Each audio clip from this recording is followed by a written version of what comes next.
Be seated. Counsel.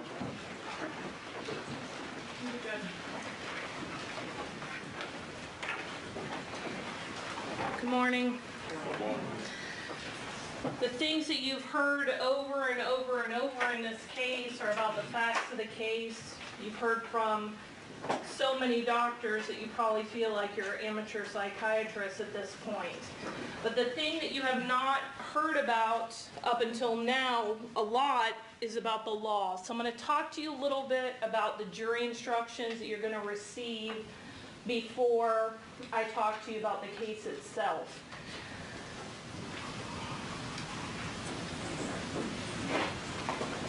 The judge is going to instruct you, as Mr. Kerner said, insanity is an affirmative defense. And it's something that we have presented to you through expert testimony, as well as the testimony of lay witnesses and on cross-examination. There's no requirement for the defense to present, even doctors, to assert an insanity defense. But you've heard from doctors in this case. And this is what the law requires as far as the insanity defense in this case. The judge is going to read you, an issue in this case is whether Julie Schenecker was insane when the crime alleged was committed.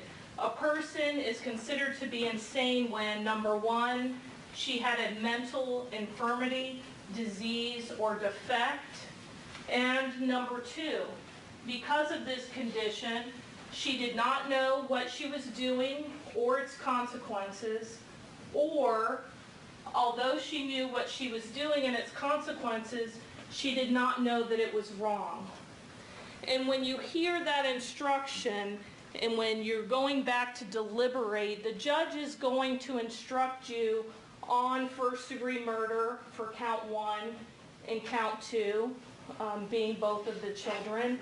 He's also going to instruct you on second-degree murder, which is a lesser included offense of first-degree murder, and manslaughter as well. And the insanity defense applies to the first-degree murder as well as any of the lesser included crimes that are alleged in this count. So in this case, so when you go through it, the insanity applies to everything that you're going to review. And I know that you're going to get a lot of law, and it's going to be maybe a little bit confusing. You're all going to have your own set of jury instructions that the judge is going to give you so that you can go over it, and he's going to instruct you and read all of it to you. When the state was talking about the burden of proof for insanity, all persons are presumed to be sane, and that is why this is something that's an affirmative defense. The defendant has the burden of proving the defense of insanity by clear and convincing evidence, and then the law describes what that is. And what you'll hear that there are different burdens of proof. The state has the burden of proof beyond a reasonable doubt, which is the highest burden that we have in the land. And underneath that is clear and convincing.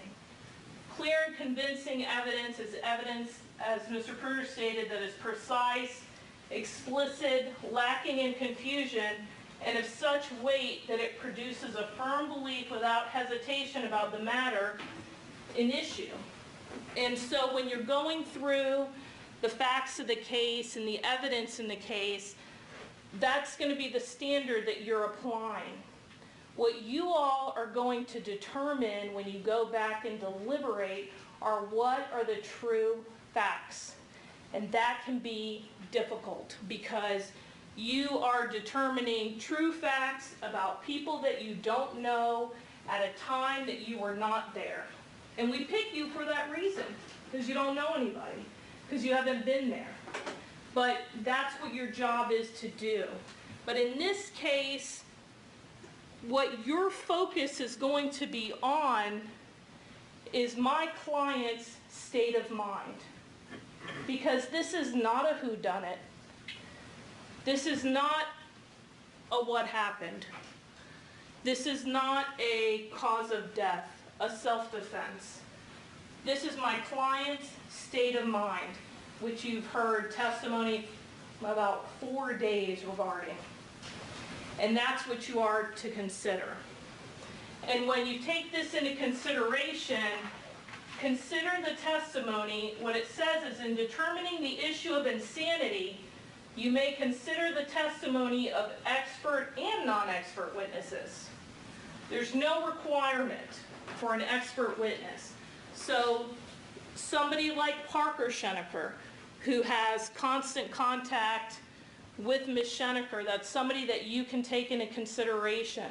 The facts of the case, the police officers that testified, the circumstances, all of that is something that you can take into consideration when you're determining whether my client was insane at the time of the offense or not.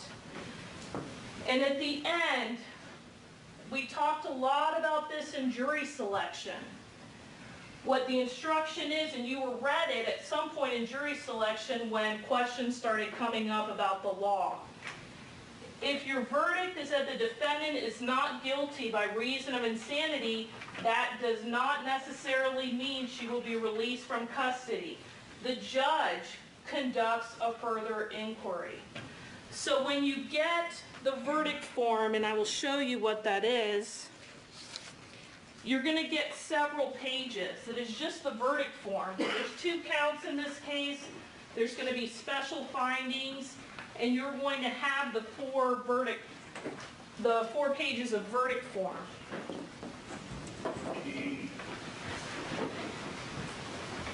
And this will be when you check off what your ultimate verdict is in the case. The top is going to be the heading, the case number, and then it says verdict form. You, the jury, we, the jury, find as follows as to count 1 of the charge. You check only 1. And the paragraphs go in, so when you go through it, it's A, the defendant is guilty of first-degree murder. If you find that, then you have to make some additional special findings regarding the firearm. Then you have B, the defendant is guilty of second-degree murder, a lesser included crime. And if you find that she's guilty of that offense, then you have to go through and make some special findings. Then you have C, the defendant is guilty of manslaughter. And then if you find manslaughter, then you have to make some additional special findings.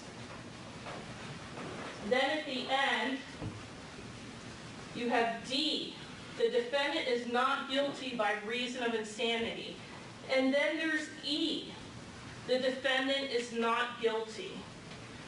So there's a difference in the law and what you're instructing between not guilty and not guilty by reason of insanity. Some states call it guilty by reason of insanity. Florida happens to call it not guilty by reason of insanity. But when you're taking that into consideration, remember the jury instruction that the proceedings don't end with that finding. The judge is also going to instruct you about weighing the evidence because, like I said, you all are going to be the ones that are going to be the ultimate people determining what the true facts are. And the judge is going to give you some guidelines for how to weigh the evidence. He's going to give you some things to consider. Did the witness seem to have an opportunity to see and know things about which the witness testified? Did the witness seem to have an accurate memory? Was the witness honest and straightforward in answering the attorney's questions? Did the witness have some interest in how the case should be decided? Does the witness's testimony agree with other testimony and other evidence in the case? Has the witness been offered or received any money, preferred treatment, or other benefit in order to get the witness to testify? Had any pressure or threat been used on the witness that affects the truth of the witness's testimony? And did the witness at some other time make a statement that is inconsistent with the testimony that they gave in court? And these are all guidelines. They're not all you're limited to. You can consider other things, but they're kind of guidelines for you when you're evaluating the evidence. And the judge will instruct you as far as weighing the evidence that whether the state has met its burden of proof does not depend upon the number of witnesses it has called or upon the number of exhibits it has offered, but instead upon the nature and quality of the evidence presented. So if there were 2 items admitted, or 2,000, or 2 witnesses called, or 2,000, it's up to you all to weigh what was presented and to give it its proper weight and consideration. And as jurors, you have a lot of power, because you have the power to believe or disbelieve any, all, or none of what a witness says. That's what you're able to do. And the judge will instruct you about that. The judge will also instruct you about expert witnesses. The judge will tell you that expert witnesses are like other witnesses with one exception, that the law permits them to give an opinion. And you've heard a lot of opinion testimony from experts in this case. However, an expert's opinion is reliable only when given on a subject about which you believe him or her to be an expert. Like other witnesses, you may believe or disbelieve all or any part of the expert's testimony. So although an expert comes to testify, you're able to determine what you believe from their testimony and give that whatever weight as well.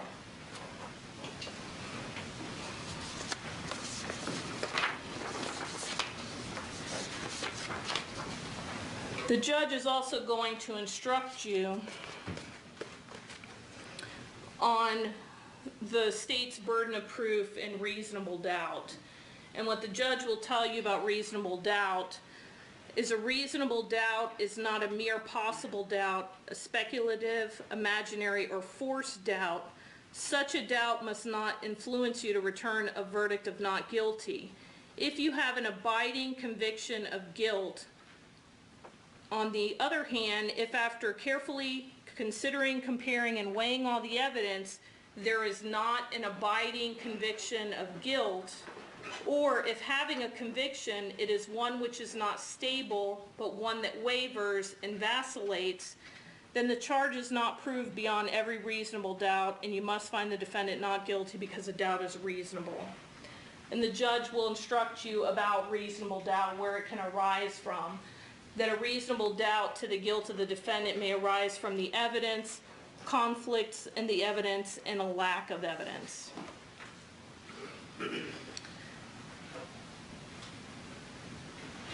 When you are determining what you believe are the true facts in the case, then you're going to apply that to the law that you're given. And that's going to be your ultimate role as jurors when you start deliberating.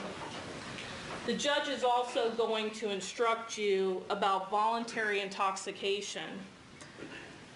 The judge is going to instruct you that voluntary intoxication resulting from the use of alcohol or a controlled substance is not a defense to a crime. Evidence of a defendant's voluntary intoxication may not be taken into consideration to show that she lacked the specific intent to commit any crime. A person is voluntarily intoxicated if he or she knowingly consumed a substance that he or she knew or should have known could cause intoxication. And so when you're taking into consideration my client's mental health and the state's testimony about alcohol and narcotics, you can also apply that to the voluntary intoxication, and you render whatever you believe are the true facts to that law.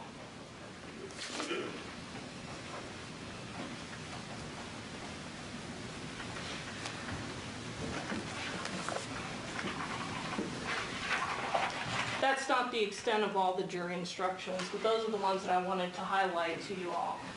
You're going to have several pages of them.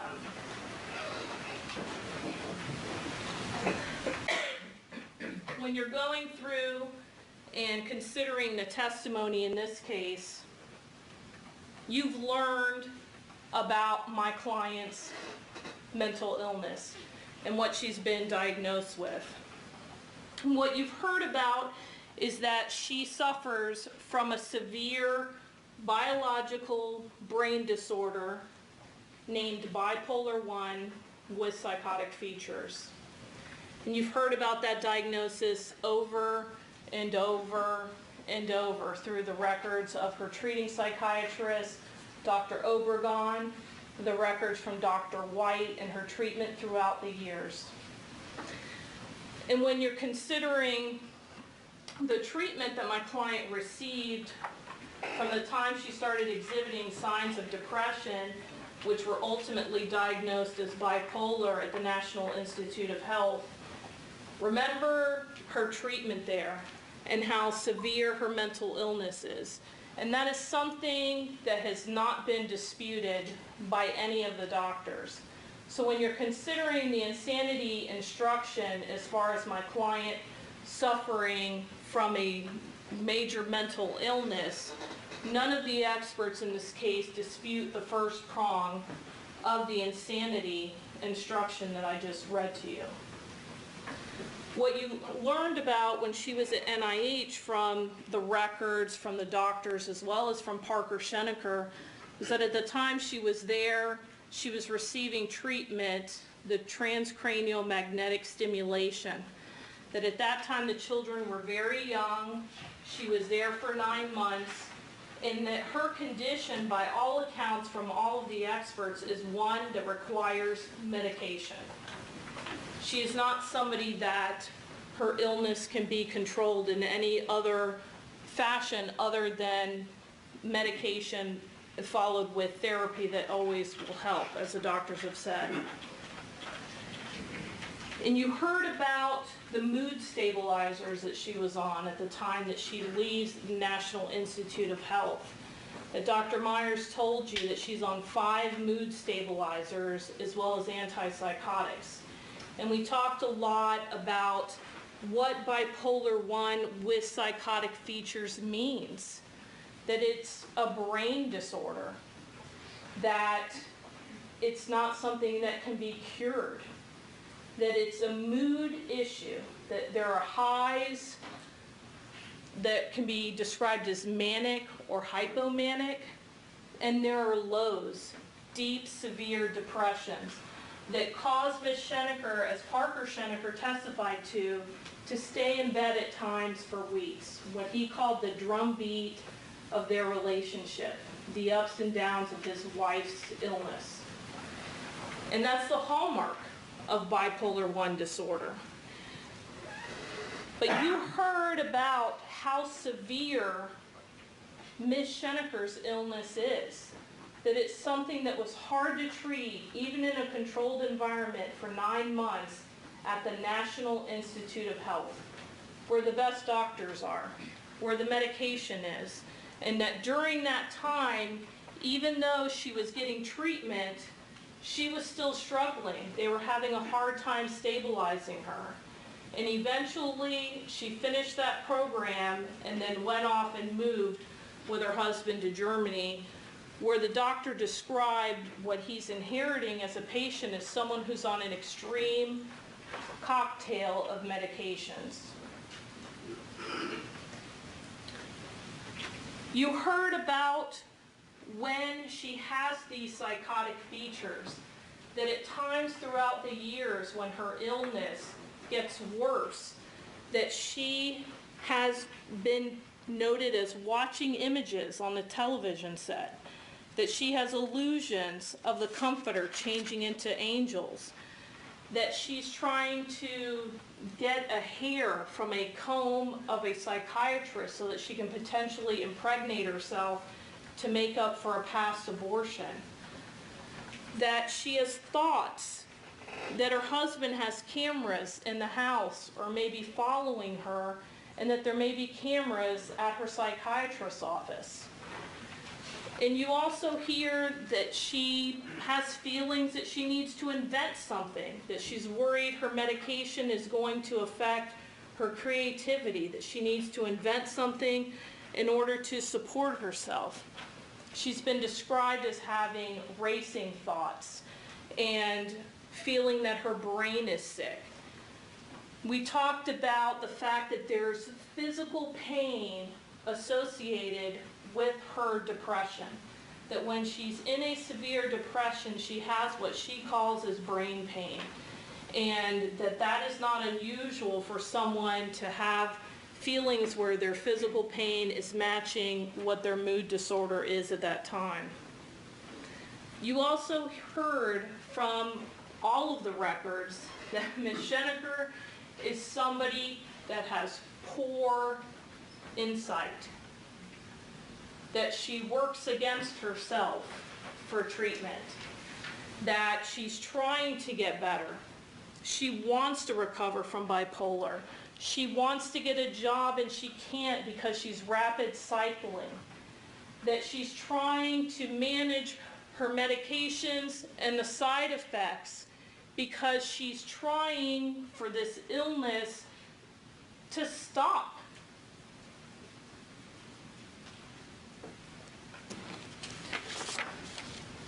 When someone is depressed, they see the world through those depressed eyes. Her mind is clouded. She didn't choose this illness. This illness chose her. So when we talked about in opening A Tale of Two Mothers, the doctors talked about how when she wasn't sick, she was a good mother. And when she got sicker, it affected her relationships. And you saw that. You saw that from her husband, someone who was trying to stick in with her, that was dedicated to their marriage. You heard about when she was doing well, that she's a primary caretaker for her children. That when she married Parker Schenecker and left the military because of her depression and because she wanted to be a mother, you heard about their moves over and over and over. They go from Arizona to Vilsack, Vilsack to Würzburg, Würzburg to Fort Leavenworth, Fort Leavenworth to Hawaii, Hawaii to Virginia, Virginia to Ansbach, Ansbach to Heidelberg, Heidelberg to Maryland, Maryland to Pennsylvania, and finally from Pennsylvania to Tampa. With a mentally ill mother and her children. And during those times when she's doing well, she's caring for the children. She's crafting. She's trying to work on the side. She has the children when they're in Hawaii. And Parker Schenecker, as his career is going on, there are times that he's working 20-hour days. There's times that he's away from the home. Travel is a constant in their family. He told you that. And Ms. Schenecker is the primary person at home with them. There were times when his mother lived with them lived down the street from them in Maryland. There were times when she lived near them in Hawaii. But overall, Ms. Schenecker was the one that was responsible for their care. She took them to the doctor. She took them to school. You heard about Calix's birth in Germany, and you heard about Bo's birth in Hawaii. And you heard about when they finally moved to Tampa and rented a home for a year, that Calix wanted to stay behind in the old school that she was at, and that Ms. Schenecker drove her every day to stay in that school. The children that wanted stability, they were going to set roots here in Tampa. As Mr. Schenecker said, for them to have high school, PSATs, SATs, and go on to college.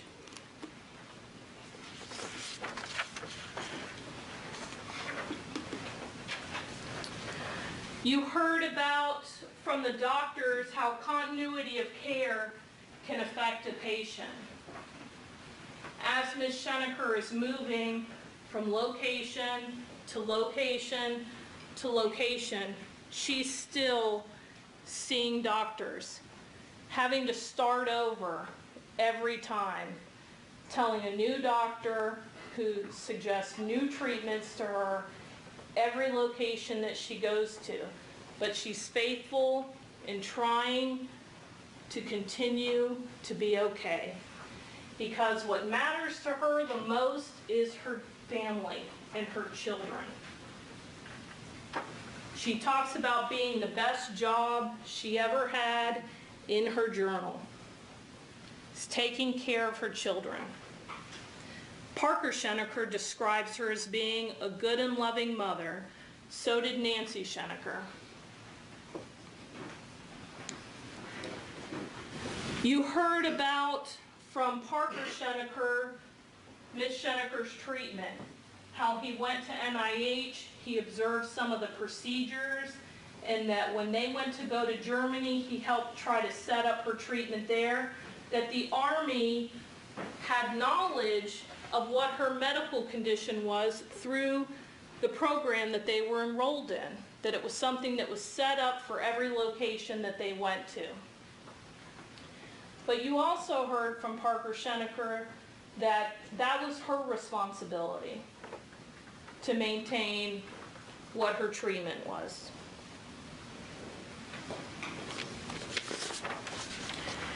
You heard in 2008 that my client writes a letter to her daughter from Dr. Stein and from some of the other doctors that they mention that.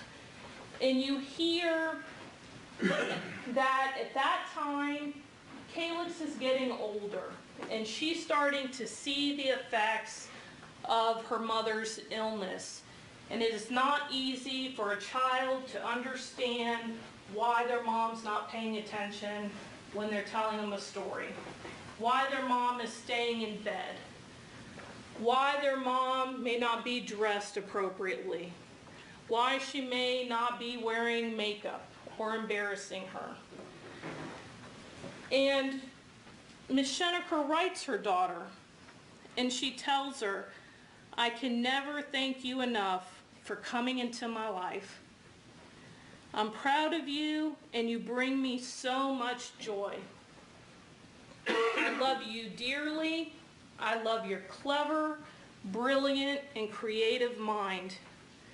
I hope that you will love and accept me with all my imperfections." Her children are her greatest accomplishment. They were her life.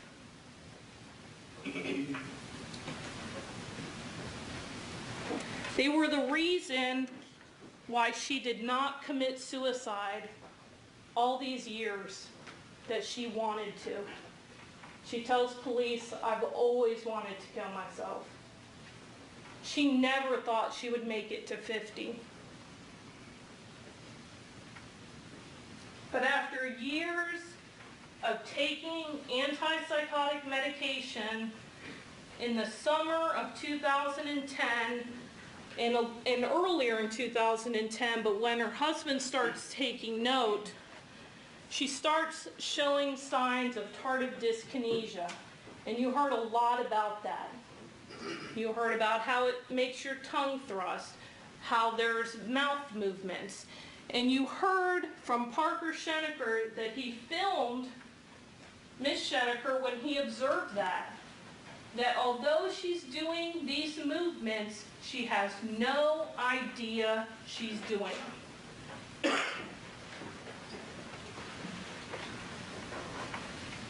Parker writes a letter to Dr. White about the symptoms and that the symptoms are embarrassing.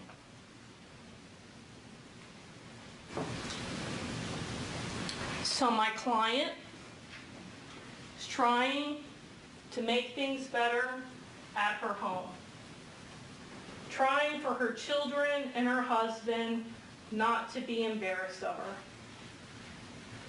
And you heard from Miss Frisco, the maid, who worked for the Scheneckers since they moved into the Tampa Palms residence, and she had no idea that my client was mentally ill.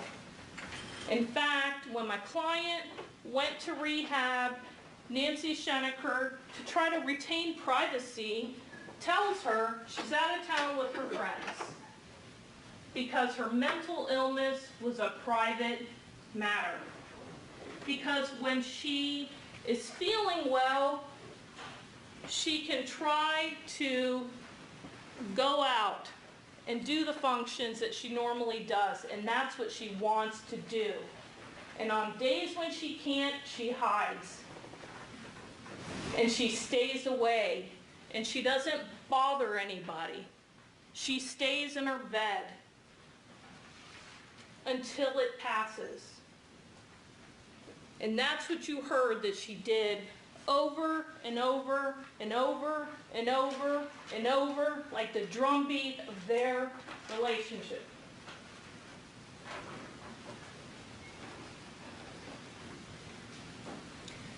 But in 2008, leading to 2010, her relationship with Calix is strained.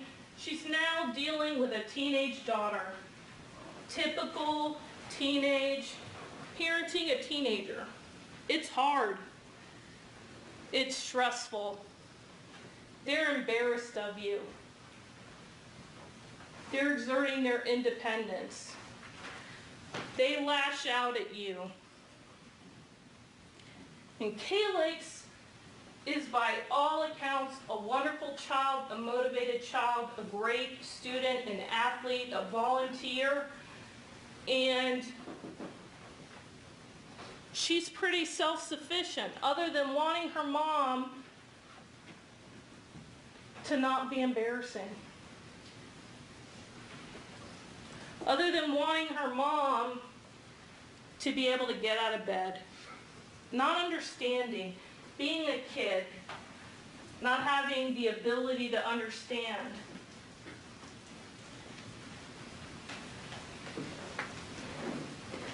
And so my client, she stops taking her Abilify, and then the doctor tells her to taper it down.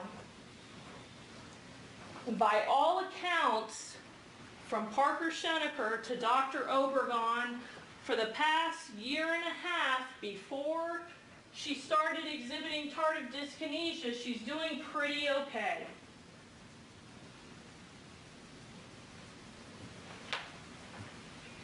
But once she starts getting taken off the Abilify, because it's embarrassing, because you can't hide your mental illness when your mouth is moving, when your tongue is thrusting, when you don't even know that you're doing it in front of people.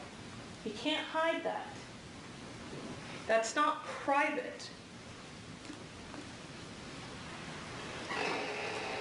And that begins her downward spiral. And nobody that is testified disputes that, including Parker Schenecker.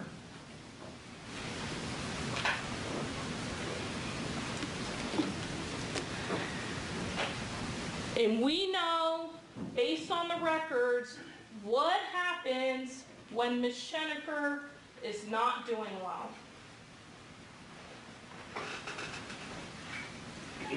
She exhibits psychosis, like the paranoia of her husband following her, like seeing a comforter change into angels, like trying to feel like she needs to invent something. And the psychosis was going to happen. It was a matter of when. Because Ms. Schenecker is being treated by Dr. Obregon, who you saw for yourself, gets a highly complicated, ill woman 20 days after he starts seeing patients in this rotation. And he's out of his league. treating her.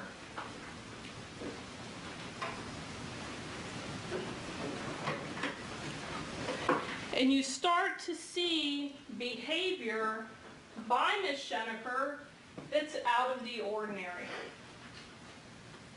Parker Schenecker talks about her purchasing a new car on her own, first time she's ever done that in 20 years.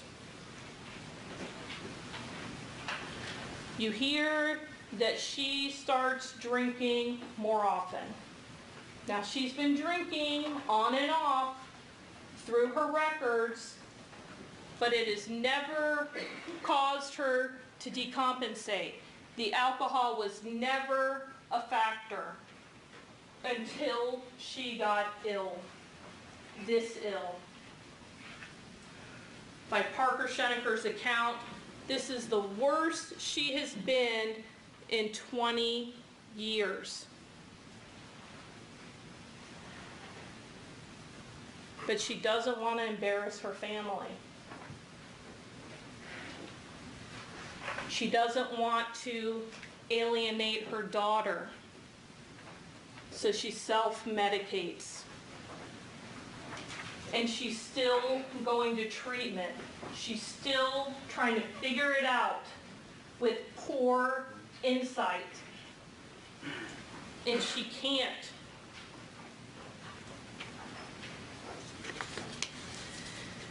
And then she slaps her daughter for mouthing off.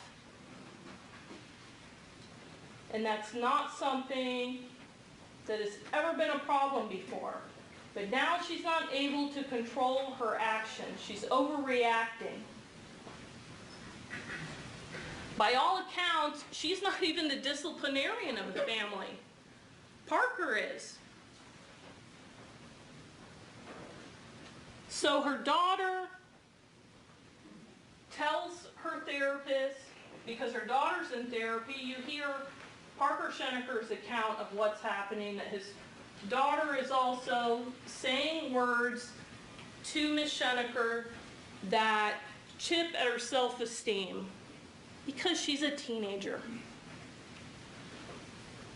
Because she's angry that her mother is not participating like the other mothers. Because she's sick.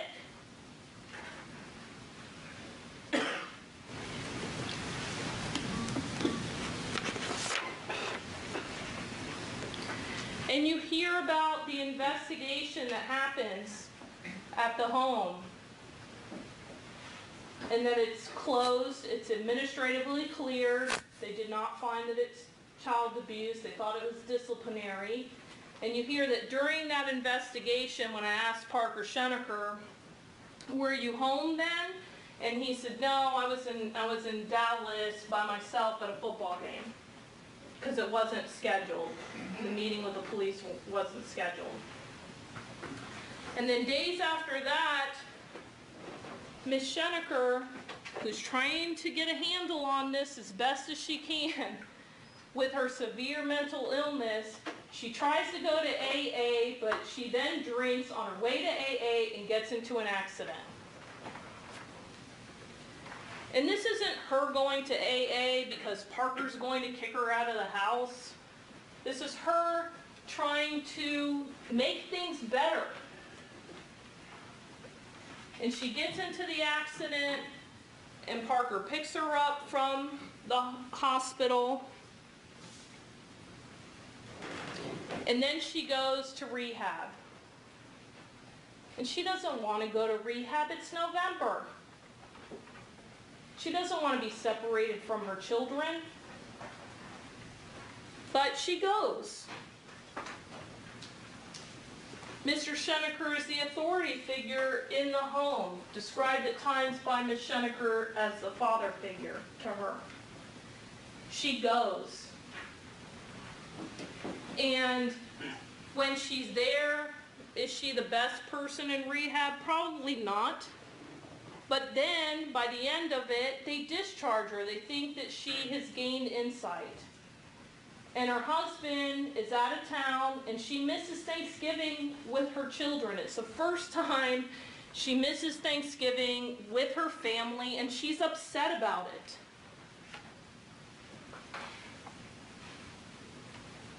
And she goes home. And her husband tells her not to apologize to the children, but he wants to see actions, they want to see action, so she does it.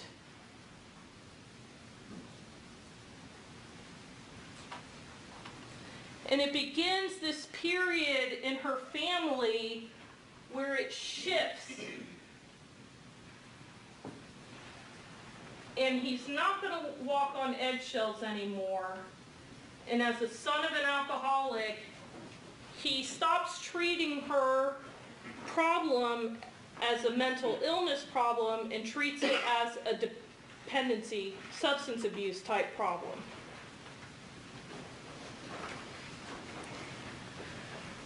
When he states that she's never had those kinds of problems before.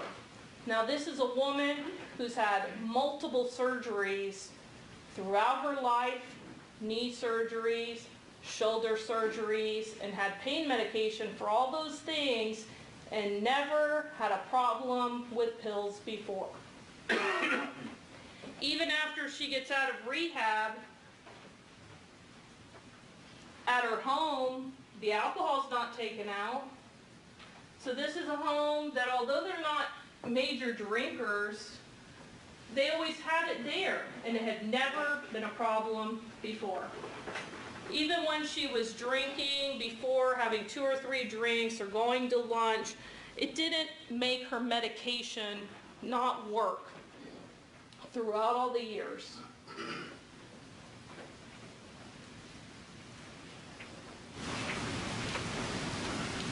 Her illness is getting worse. And you hear that in the email that Parker Schenecker sends to Dr. Obregon, describing how my client is on a steady decline, how she's low functioning, how she's spiraling downward.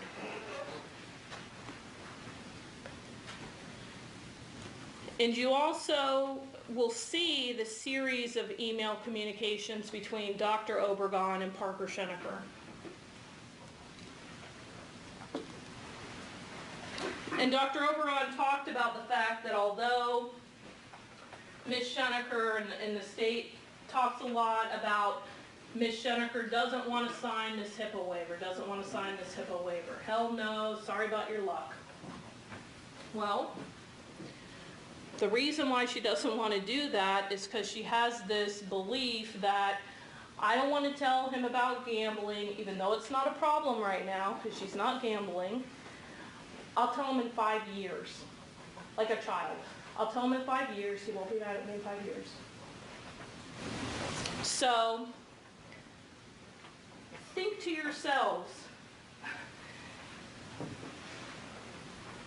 did Parker Schenecker need a HIPAA waiver to realize that his wife's in bed for weeks, that she's drinking, that she's falling, what medication she's on, that she's talking about suicide, that her energy is low?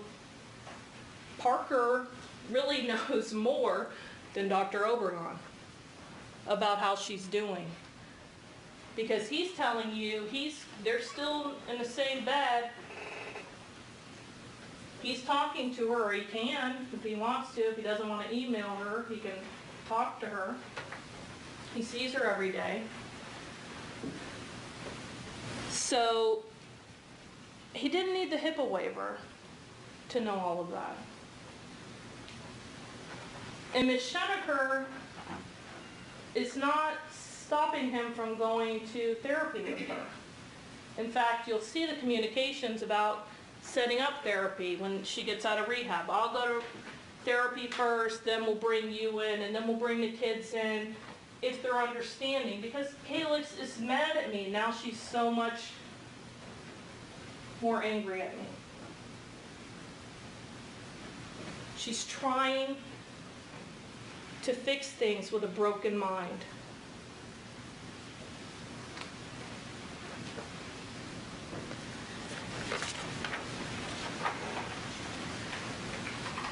And when she goes to rehab in November, she's the one that calls Nancy Schenecker to come and care for the kids. Because if she's not going to be there, she's setting up help for her children, for Nancy to be there. Because Nancy Schenecker, their grandmother, who they called Nan, was their go-to person when things got bad. Parker Schenecker would pick up the slack where he could, but when Julie Schenecker knew she's going to rehab and she's not going to be out of the home, and she's going to be out of the home, she calls Nancy to come, and she does. But when she gets out of rehab and she goes in bed, she's getting sicker and sicker and sicker. And we know that. You know that from the records, from the doctors. And the person that she calls for help for her children, she wants to go away.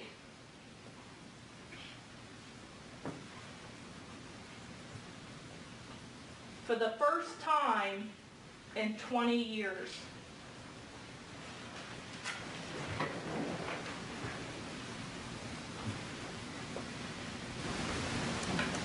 And you hear about when Nancy Schenecker leaves. There is a little bit of discrepancy from the interviews with Ms. Schenecker and what Parker Schenecker is saying as far as when she starts doing things again. Is she driving the children? Because you'll see the emails, and Parker Schenecker is very firm about, she's not going to drive the children. I'm going to protect my children.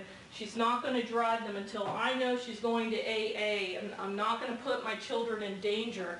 And you heard nothing from the testimony about what changed.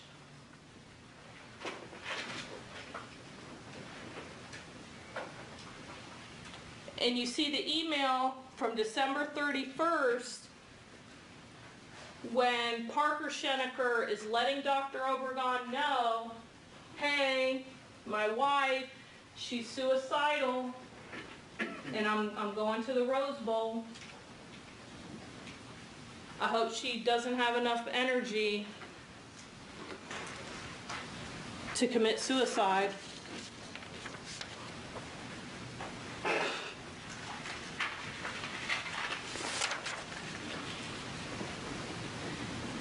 And then in the time frame after the 31st, in January, there's not a lot of specifics about what is going on up until Parker Schenecker leaves the country. And his testimony is that before he leaves the country, he talks to his wife of 20 plus years and asks her, are you okay? Do you need me to bring anybody in? And she says, I got this.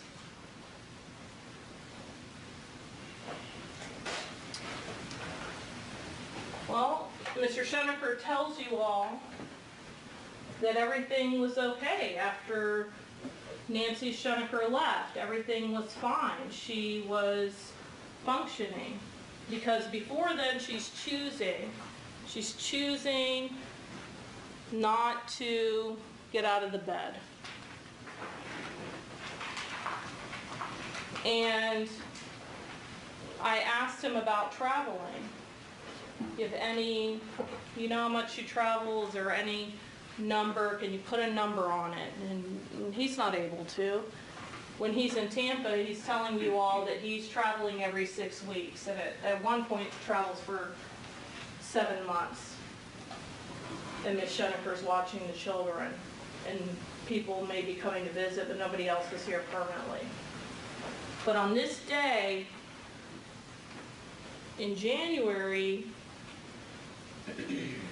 he's asking her, do you need any help?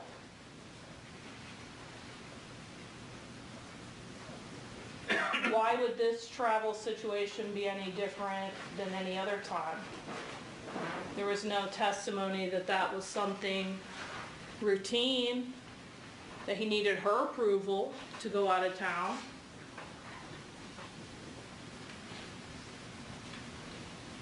And we know he's traveling. You'll see in the emails, he'll say to the doctor, I'm out of town right now, I'm about to hop a flight. He's going to the Rose Bowl. He's traveling to California to keep his flyer miles.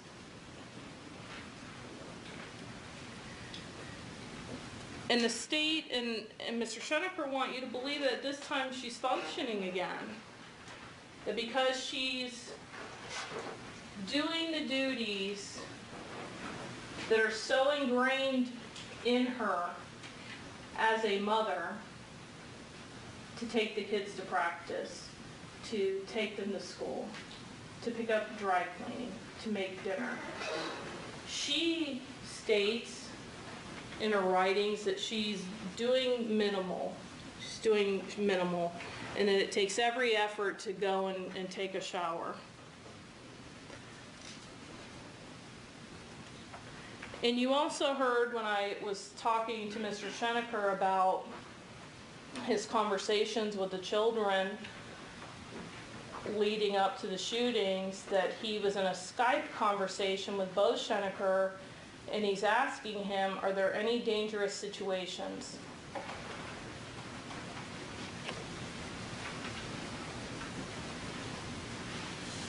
You also hear about this email that Ms. Schenecker's family is starting to be concerned as well, and that Parker Schenecker responds to them, and part of what he's telling them is how she's been ill for so long, and she's a 50-year-old with the judgment of a 10-year-old. So the 50-year-old with the judgment of a 10-year-old is the one that's here. And this is not, don't be mistaken, this is not about blaming Parker Schenecker or anyone else for what happened in this case. What I'm explaining to you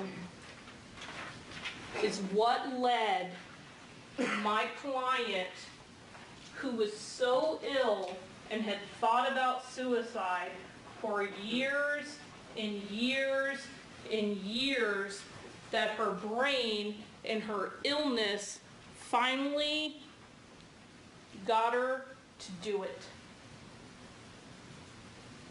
Because she's alone and she's struggling. And the doctors are seeing it.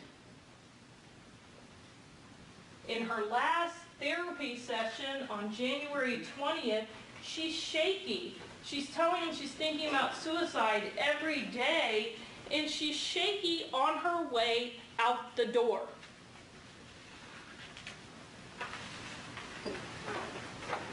And we know from her records, even those times that she's exhibiting what the doctors are calling psychotic features in the past, she walks out the door during those times too.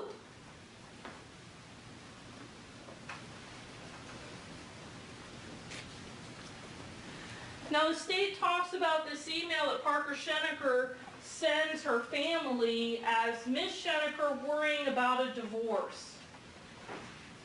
Now this is a marriage where they have been through ups and downs.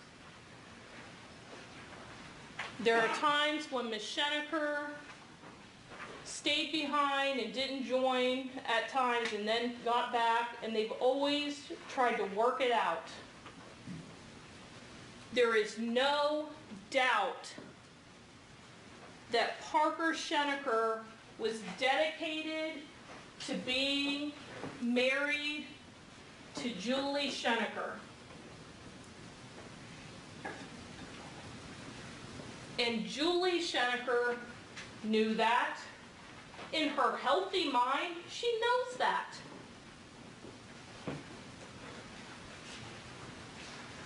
In fact,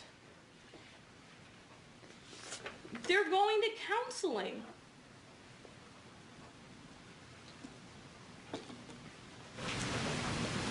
This is the first time really in a long time that Parker is trying to be active in her treatment, because he knows something is really wrong.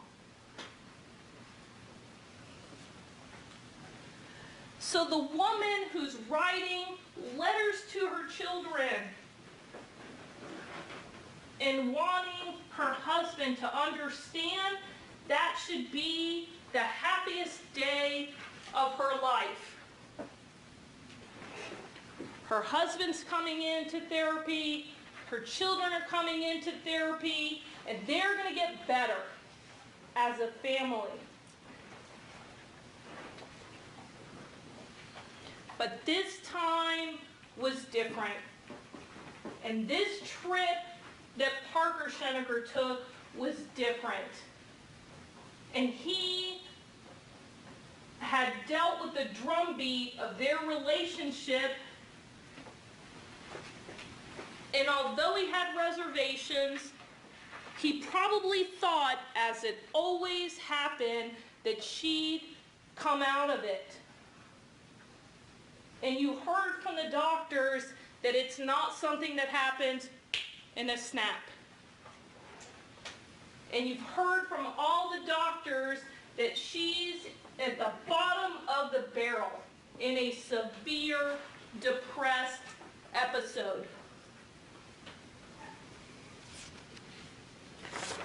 She was at her worst, and the psychosis was a ticking time bomb.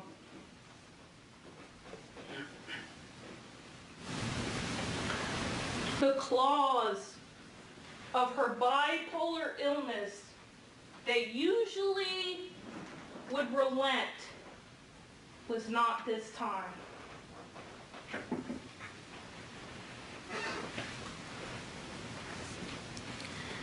The disease that she didn't choose convinced her to take her life.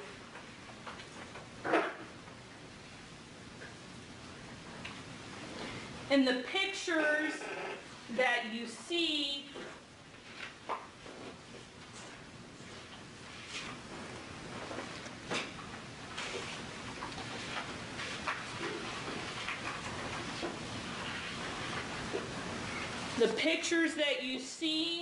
show you that. In States Exhibit 28, the bed, the room that her mind and her illness, her brain disorder confined her to.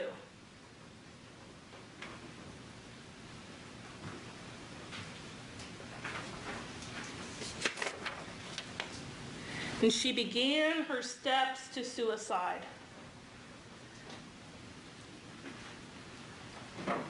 There are no easy answers to the questions in this case. And there are no easy ways to evaluate the evidence in this case.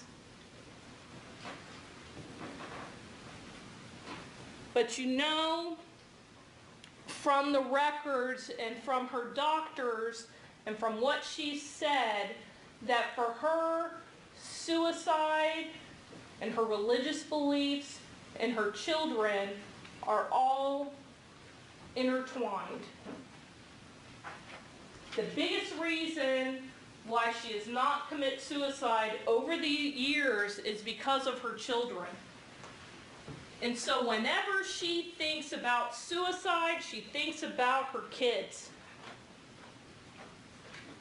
And when she's healthy, and even when she's doing a little bit worse, it's a reason for her not to do it.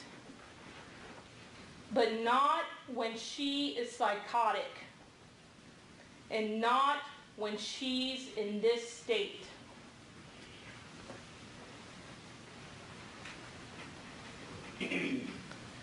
So she develops a psychotic plan to shoot her children. And you'll see in the journal and when she's talking that she also has a hesitation or a fear or she's nervous, because although it's something that she's thought about obsessively, this is the first time she's purchasing a gun.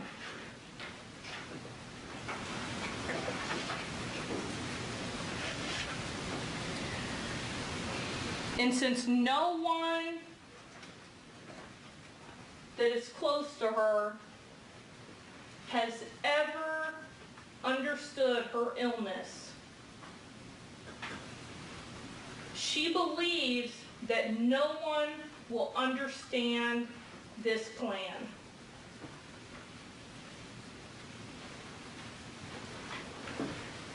So she keeps it to herself.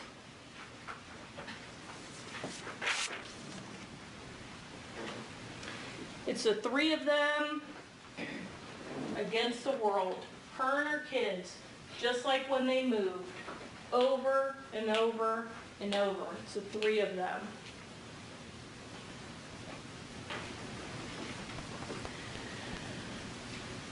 She wants to save them. She wants them to be together in heaven.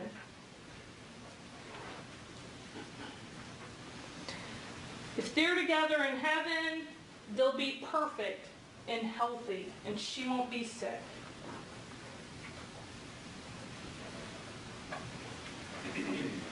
She loved her children despite their struggles. And you see that in what she does with her children after she shoots them. After she does the worst thing she's ever done, you see how she treats her children.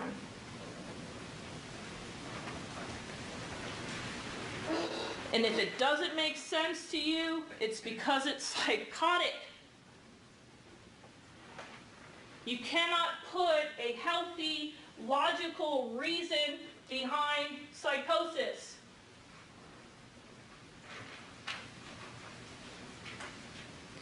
It doesn't make sense that a mother that doesn't even really discipline her children would shoot them in the mouth for being mouthy.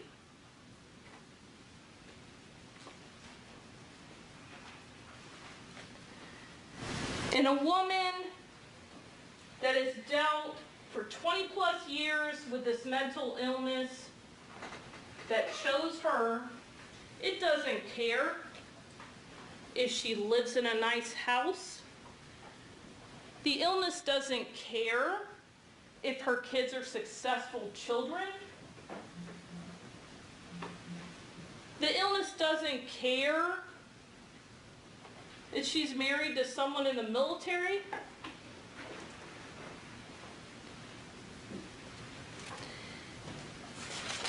It infected her mind with negative thoughts. You'll see a whole page where she lists in her journal things that Calix has said. Those things that Parker Schenecker refers to when he's emailing Dr. Obregon. So her sick mind rolls that around over and over and over. And you'll see a whole page where at the top of the page it says, "You're a failure. You're a failure. You wanted to quit smoking, you couldn't, you failed. You wanted to try to quit drinking, you couldn't, you failed. You went to rehab, you failed. You're a failure as a mother." Those aren't healthy thoughts. And the state will talk to you a lot about things like driving the kids to school, picking up the dry cleaning, and you know that that's routine for her. It's like autopilot. It's like sleepwalking. It doesn't require thought for her to drive down a really busy road to go to King. That's something that is so programmed in her. It's like when a person wakes up on Saturday, drives their car, and ends up getting on the expressway going to work, even though it's not the day to go to work. It's not even a thought.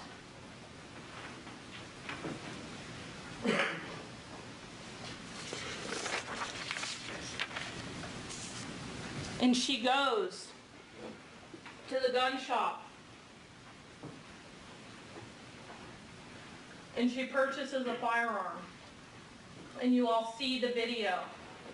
And you know when she's been psychotic before, like I told you, she goes in, she comes out. Same as the gun shop. She goes in, she comes out. And just because she could get dressed that day and get out of bed doesn't mean that what's going on behind her mind is healthy. It doesn't even make any sense why someone by her husband's accounts has been to Oldsmar only once would drive that far.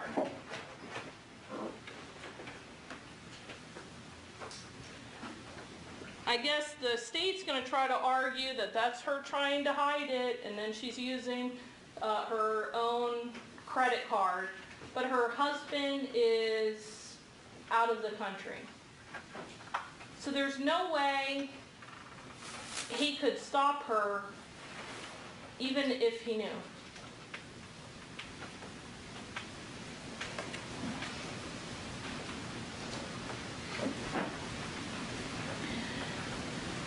And when she purchased the firearm, you'll see in the video that she's shaking hands and at points she's smiling.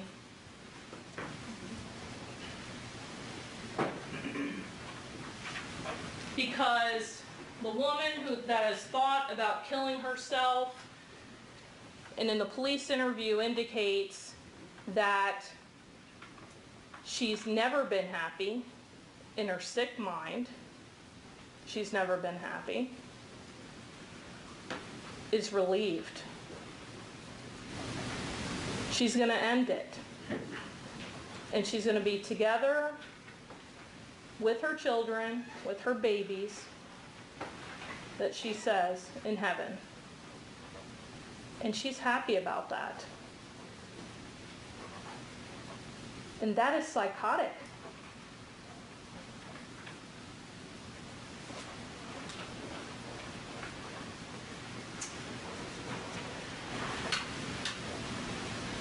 She becomes paranoid when she's talking to the owner and giving him a reason why she's purchasing the firearm, which the gun owner's not even asking her why she's purchasing a firearm, but we know she's been paranoid in the past when she's psychotic. And she tells them that there have been burglaries in the neighborhood. Because when your family doesn't understand you, no one's going to understand you.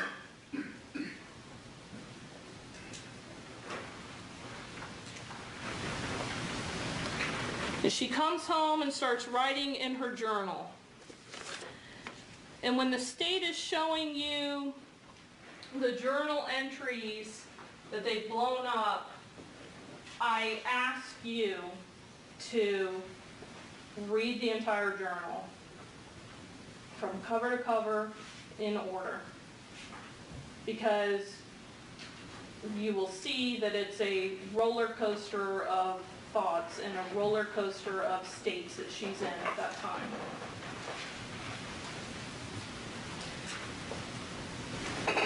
And there are times that she's indicating that she's protecting her children from pain, from them inheriting bipolar illness, that she's blocking their suffering, and she calls them her two beautiful children to Parker. And she says, I just am losing my mind.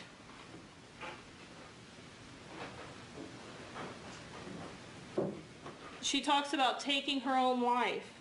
And you'll see throughout the writings, and even in talking to the law enforcement officers, and in her Do Not Resuscitate, she had a fear that even though she was going to try to commit suicide, she would fail. Like she's failed her entire life. And she did fail. We wouldn't be here if she was successful.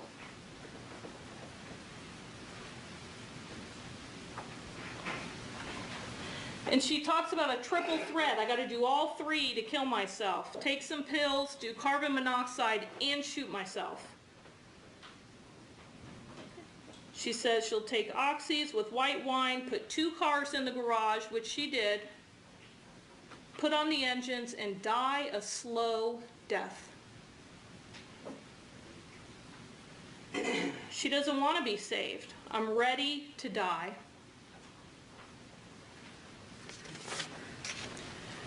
And she talks about using the pills, that she's using the pills to sleep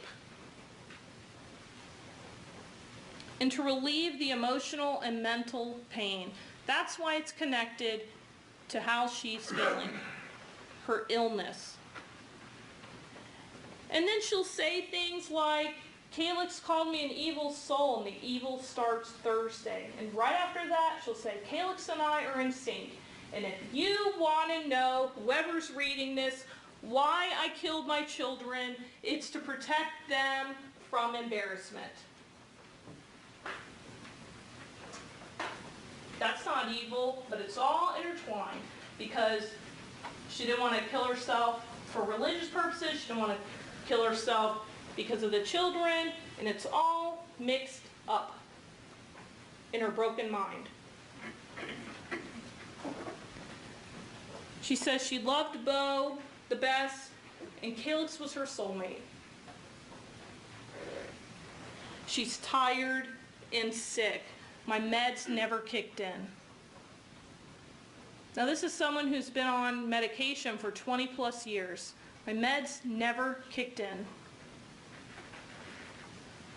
My brain is trashed. And she's instructing people on what to do. And if you believe, which is a logical conclusion, that Parker would have been the one to receive this document, the journals.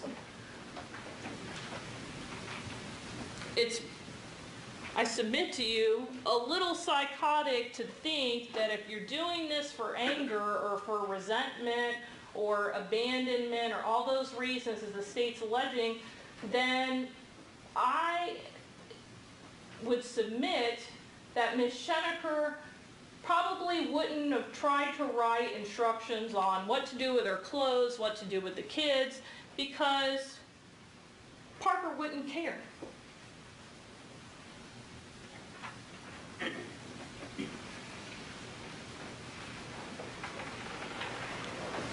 She asked to cremate them and mix their ashes together. She wants them together in the physical form after they've died, with their ashes being mixed together and also in heaven. I would like to die by Bo in our bed. And she says, it's nobody's fault. I have really lost my mind. And you'll see where the journal laid in the bed and what page it was laying on. And the last thing that's written is, we're going home today, take us home, Lord. And there's no doubt that Ms. Schenecker's suicide attempt is real. After she shoots the children, she unloads the firearm and loads 5 bullets, as if she needed that many. And took the pills, and they took effect quicker than she thought they would, and she passed out.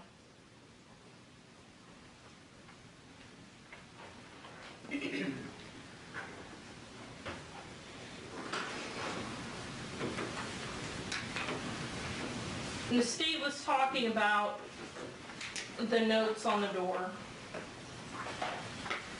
And you heard some testimony from Mr. Shaw and Mrs. Shaw. And you heard about Mrs. Shaw being the one that's coordinating the carpool along with the other mothers.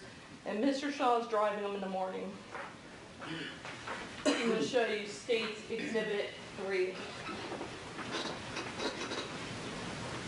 Now that's what the doors look like when Mr. Shaw went to them, and there's a little bit of discrepancy whether it's light outside, dark outside. He goes out.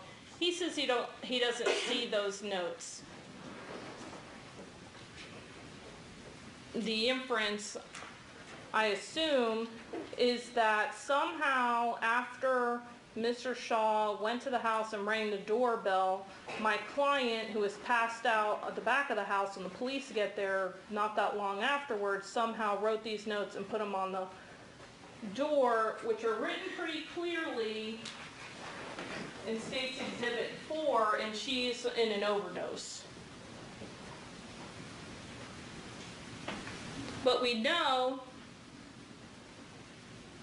my client, if she didn't want people to come to the house, it would have been as simple as sending Miss Shaw and the other mother an email. And we know she's sending emails. And she could have just said, we're out of town. If she didn't want anybody to come to the house.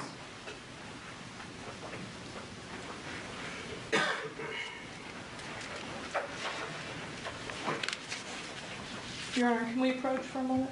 Yes, ma'am.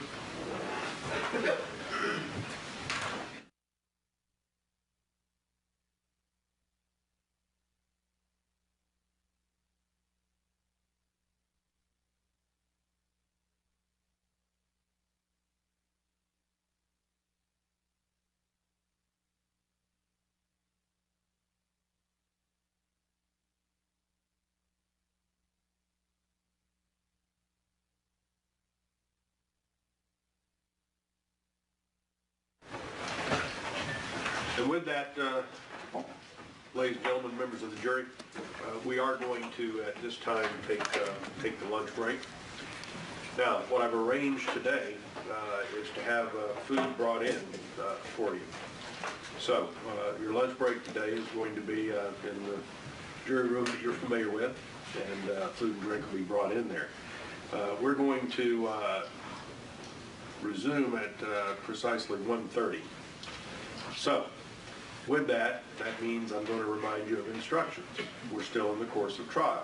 So while you're back in the jury room and taking this lunch break, you're reminded of those important instructions: not to discuss the case among yourselves, not to discuss it with anyone else, not to allow anyone to discuss it with you or in your presence, not to speak at all with the attorneys, the witnesses, the defendant about any subject to your deliberations are finished, not to read nor listen to any reports about this case from any source whatsoever, not to do any research, gather information, communicate about this case, people or places involved, or your jury service to any means, including electronic devices. So if I understand correctly, that should be ready. Yes. We're going to send you straight back, allow you to have some lunch, and then we'll start at 1:30. All right.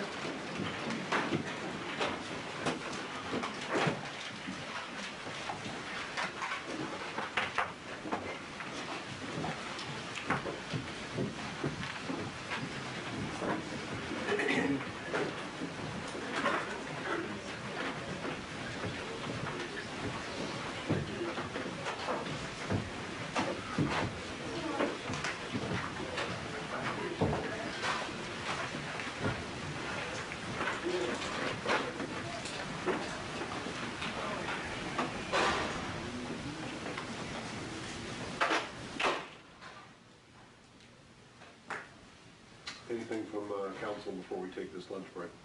No, sir. No, Your Honor. Let's have everyone in place at 1:30 ready to go.